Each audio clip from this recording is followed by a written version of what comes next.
selamat datang di podcast kami, podcast Hartekwa. Hari ini teman-teman, kita semua di sini bersama saya Rahil Adilazalfa sebagai host, saya Nur Gaisan Al-Fadri, saya Fajar Galinugraha, dan saya Zaharatul Hairunisa. Kita semua di sini bakal membahas satu topik yang lagi booming nih teman-teman. Aplikasi yang mendunia sejak tahun 2017, yaitu aplikasi TikTok. Nah, menurut kalian sendiri, kalian dulu nih ya, dari Zahra deh. Apa sih aplikasi TikTok menurut Zahra? Aplikasi TikTok nih, berhubung kita hidup di zaman yang penuh teknologi dan serba canggih ini ya, pastinya nggak bisa lepas dari sosial media dan satunya TikTok. Menurut aku itu udah menjadi kebiasaan kita ya, apalagi di kalangan Gen Z seperti kita ini seneng banget sama video-video yang pendek, terus konten-konten yang menghibur lah pastinya, dan itu dituangkan dalam satu aplikasi yaitu TikTok. Kalau buat Fajar sendiri? Kalau udah aku sih sama kayak Jaha. Jadi TikTok itu kayak sebuah media hiburan nih buat kita. Karena Gen Z itu pasti orangnya tuh amis-amis banget nih. Tapi di sisi lain mereka itu orang yang paling sering gabut. Benar banget. Jadi nyari pelarian nih. Jadi TikTok itu sebagai pelarian. Iya sih, benar banget. Anur, gimana nih TikTok itu aplikasi yang cukup revolusioner ya. Karena TikTok itu rilis tahun 2017 kan, ya. Itu pas banget sama boomingnya handphone gitu, bukan booming sih, lebih kayak Gen Z mengenal handphone ya. Di tahun 2017 kan. Jadi penggunaan handphone cukup melonjak gitu pada tahun itu. Benar banget sih. Kalangan Gen Z. Jadi TikTok itu menurut aku ya aplikasi yang revolusioner dan Praktis. Menyediakan hiburan yang singkat Ya, karena benar dan pas banget gitu bagi generasi kita yang Sukanya singkat-singkat ya. instan gitu ya. Betul. Dan aku yakin penonton juga pasti ada yang nonton di TikTok juga ini. Iya. Pasti. Nah, teman-teman, saya mengajak teman-teman dari Zahra, Fajar, Anur itu karena mereka sudah meneliti nih, membuat karya tulis ilmiah tentang aplikasi TikTok ya. Betul sekali, betul. Kalau boleh tahu judulnya apa sih? Judulnya adalah Pengaruh Durasi Scroll TikTok Terhadap Minat Belajar Siswa-siswi di SMA Negeri Tanjung Sari. Oh, gitu. Nah, itu judul yang kalian ambil kan? Betul. Ya. Latar belakang kalian mengambil judul tersebut tuh apa sih? Latar belakang nih, Fajar, gimana? Yang melatar belakangi kami membuat kata ini tuh, karena aku sebelumnya tuh aku tuh orangnya tuh yang penasaran banget ya. Oke. Gen Z itu penasaran banget sih. Betul. Ya. Jadi di kelas sih, aku tuh lagi belajar biasa, melihat teman sebangku aku tuh kayak ngantuk banget ya. Kan bestie tuh, bestie Ya. pasti kayak nanya nih, kamu kenapa sih kayak ngantuk gitu? Oke. Nah, terus dia tuh jawab, aku tuh semalam scroll TikTok sampai malam jadi bikin pusing katanya ngantuk. Nah, iya nih, kayaknya ini ide bagus nih buat KTI gitu. Berarti emang dari hal sekecil Hal itu sekecil ya, itu, sekali. bisa menjadi ide yang sangat mungkin bisa berdampak ya. Juga relate sih, Juga relate sih. Iya. Pasti relate buat anak-anak Gen Z yang rata-rata pakai TikTok ya. Pasti. Nah, kalian nih menggunakan metode apa? Metode yang kita gunakan di penelitian kita ini adalah metode deskriptif Ya, yang betul banget. mengumpulkan data Ya. dengan kuesioner kepada siswa-siswi di SMA Negeri Tanjung Sari. Nah, survei ya. Survei, betul. Kalau boleh tahu itu kuesioner yang kalian buat itu udah diisi berapa penerima sih?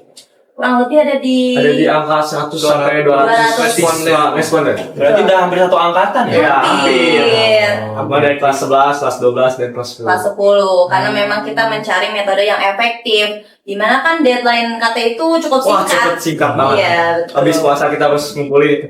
Emang cara kuesioner itu emang cara paling efektif. Paling sih. efektif, paling praktis. Tinggal mencet link, ngisi dan kirim, udah langsung datanya udah kekirim. Ya. Kirim ke kumpul dan itu jawaban yang real ya dari Iya. teman-teman pengguna TikTok itu pastinya. Nah, menurut data yang udah kalian ambil nih, udah kalian kumpulkan, itu gimana sih responnya? Responnya mulai dari pertanyaan nih ya. Oke, pertanyaan. Ada pertanyaan soal penggunaan scroll TikTok ya. Apakah penggunaan itu di waktu-waktu belajar atau tidak? dan apa pengaruh terhadap minat belajar gitu. Dan ada sekitar berapa Fajar? Kurang lebih ada 52% 52% yang menjawab bahwa teman-teman itu scroll TikTok di malam hari. di malam hari sebelum tidur. Sebelum pasti. tidur pastinya. Relate banget sih, karena emang sebelum tidur tuh waktu yang paling luang buat scroll TikTok sih ya. Iya sih. Karena kan pulang sekolah tuh capek ya, Capek. istirahat. Habis itu malam kalau habis makan malam gitu kan biasanya belajar dulu, baca-baca buku lah ya. Kerjaan tugas. Kerjain tugas. Habis itu kan kayak mau tidur kayak susah tidur gitu kan, biasanya kayak biar ngantuk scroll TikTok kali ya. TikTok, Biasanya betul. gitu kan. Pelarian ya kata Pelarian. Fajar, kata Fajar. Pelarian. Justru malah Jadi sugesti ya. Sugesti, ya betul. sugesti. Tapi malah kalau misalkan tadi kata Ariel habis makan malam kita mau langsung lanjut belajar. Sebenarnya TikTok itu bisa menggantiin jam belajar tadi ya. Nah, itu dampak negatif tuh. Negatif. Dampak negatif. Nah, itu Bahkan gimana? pas makan malam juga sambil scroll. Sambil scroll TikTok. Adik aku tuh kayak gitu tuh. Oh. Keren deh. Emang Aku sih. kayak gitu tuh. Jujur. Serius. Jangankan adik kamu, saya juga ya. Oh, kamu juga? Betul. Selalu gak bisa kalau makan tanpa lihat handphone gitu. Bener banget sih. Serius. Apalagi kan tadi yang saya bilang kalau TikTok tuh menghadirkan video-video atau cutikan yang pendek Iya, gitu. jadi kayak menerimanya tuh gampang. Gampang, betul sekali. Kalau itu kan kayak tertulis ilmiah. Iya, Betul. betul. Udah kesimpulannya tuh kayak gimana sih? Kesimpulan yang didapat gitu dari Iya. data tersebut. dari beberapa pertanyaan ya, dan pertanyaan itu merupakan satu kesatuan ya, soal konsentrasi belajar lah dan minat belajar lah. Dan dari responder teman-teman itu memang betul sekali banyak waktu belajar yang digunakan untuk scroll TikTok. Tapi ternyata dari rumusan masalah yang kita ambil gitu, apakah itu menurunkan minat belajar atau tidak? Jawabannya adalah tidak, teman-teman. Karena mungkin itu kesadaran diri aja ya, masih ada dorongan dan motivasi untuk mengingat bahwa belajar itu penting gitu. Jadi sebetulnya TikTok itu bukan masalah dampak negatif bagi anak-anak, konsentrasi belajarnya menurun atau nggak mau belajar, tapi gimana cara kita memanage waktu, juga bagaimana kita menggunakan TikTok tersebut. Untuk gunanya berarti. Betul sekali ya Nur. Nah, selanjutnya nih aku pengen nanya ke teman-teman, pengalaman kalian menggunakan TikTok nih, dari Anu dulu coba. Gimana sih? Ya waktu itu aku ya ini pengalaman buruknya ya. Pengalaman buruk. Negatifnya. Ya, waktu itu aku pulang sekolah dan ya pulang sekolah tuh aku biasanya langsung jadwal olahraga. Anak banget ya. Anak Gimana ya? strong nih. Strong. Jadi waktu itu aku ya pulang sekolah mau olahraga tapi malah buka TikTok. Ya, harusnya jadwal olahraga nih. Tapi malah jadi jadwal TikTok. Hati-hati teman-teman, Bang. Hati-hati ya teman-teman. Ya, Nah, mungkin gitu. itu pengalaman buruknya. Kalau pengalaman yang Positif? ya positif yang ya dampak positif TikTok bagi aku gitu. Karena aku ya suka main gitar. Oh, Suka main musisi. gitar. Selain strong, bisa Musisi. Musik. Idaman banget sih Anwar sih. Jujur. Oke, terus. Nah, aku bisa cari chord lagu dan ya kayak melodi gitu, kayak solo gitar. Oh. Ke TikTok secara cepat dan singkat gitu dan jelas juga. Enggak sih. Mungkin segitu. Kalau dari Fajar gimana? Kalau dari aku sih Genji itu kan sukanya yang enak-enak doang ya. Iya. Nah, maksimal itu yang enak-enak aja ya. Iya, sih. TikTok itu buat aku sih itu kesimpulannya aplikasi yang berguna banget sih. Karena dari TikTok, aku itu awalnya tuh suka banget sama informasi atau isu-isu politik nih, yang berbau anak politik nih, anak-anak politik nih ya. Aku IPA nih, Baik, gak apa-apa. Apa? Kalau dampak negatifnya itu, TikTok itu bikin aku susah buat tidur di malam hari. Karena aku selalu kepo nih, kalau dari TikTok misalkan ada video, film yang bikin aku menarik ya videonya. Oke. Aku kan orangnya penasaran nih, ya. Aku gak ingat waktu nih. Terus-terusan ngulik terus ya. Sampai lupa waktu. Apalagi soal politik ya. Iya, merambat kan. merambat. Jadi kita tuh nyari yang bener, yang pro, yang kontra nih gimana nih. Oh, ini adalah salah satu contoh yang tidak menerima informasi secara mentah-mentah ya. Iya. Membandingkan satu dan yang Patut lain. dicontoh nih teman-teman. Betul. Kalau Zara tuh kayak gimana? Kalau dari aku ya, pengalaman aku pribadi menggunakan TikTok nih. Aku suka banget sama fitur TikTok yaitu live, teman-teman. Live. Lewat FYP terus. Kemarin lewat. Oke, jadi akhir-akhirnya emang sering banget dan aku rasa itu mengurangi waktu belajar aku. Dimana harusnya aku belajar malah live TikTok. TikTok. Iya. Tapi di sisi lain juga teman-teman, ternyata ada dampak positifnya. Aku bisa bertemu teman-teman dari Pulau Jawa, dari luar negeri. Oh iya, sorry. Maksudnya dari luar daerah gitu ya. Kita kan Jawa Barat. Jawa Barat. Jawa? Jawa. Nah, aku bisa share pengalaman soal pembelajaran, sekolah, kerjaan, dan lain sebagainya gitu, teman-teman. Aku boleh cerita nih. Boleh. Aku mau cerita ya. Boleh. Sedikit aja teman-teman kayak. Kalau dampak positif yang aku terima sih ya dari TikTok ini, waktu itu aku pernah ada di fase kayak jenuh banget belajar, kayak capek banget. Tiap pulang sekolah tuh lihat muka aja males gitu, ya kan? Burnout lah istilahnya kalau anak zaman sekarang ya, burnout gitu.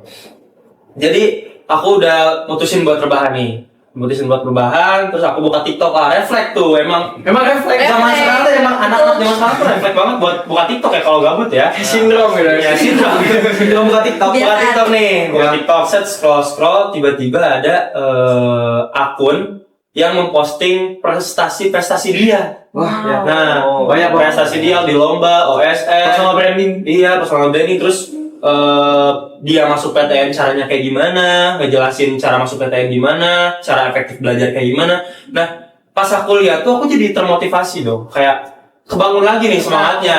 Asalnya ada dorongan, asalnya lemes gitu, gak mau, males lihat buku juga. Asalnya aku jadi termotivasi lagi gitu, teman-teman. Jadi aku tuh kayak ya juga ya, kalau aku gini terus lihat doang yang orang itu gimana aku bisa naik gitu kan. Betul. Makanya aku langsung tutup HP, langsung buka buku itu. Jadi motivasi. Jadi motivasi tersendiri itu TikTok. Nah, kalau dampak negatifnya, kalian suka nonton Dracin gak sih? Oh, suka ya lagi. Kayaknya sekeluarga di rumahku suka banget sama Iya Dracin. kan? Apalagi sekarang Dracin udah ada di TikTok gitu ya. Nah, itu aku kan Dracin tuh biasanya video singkat.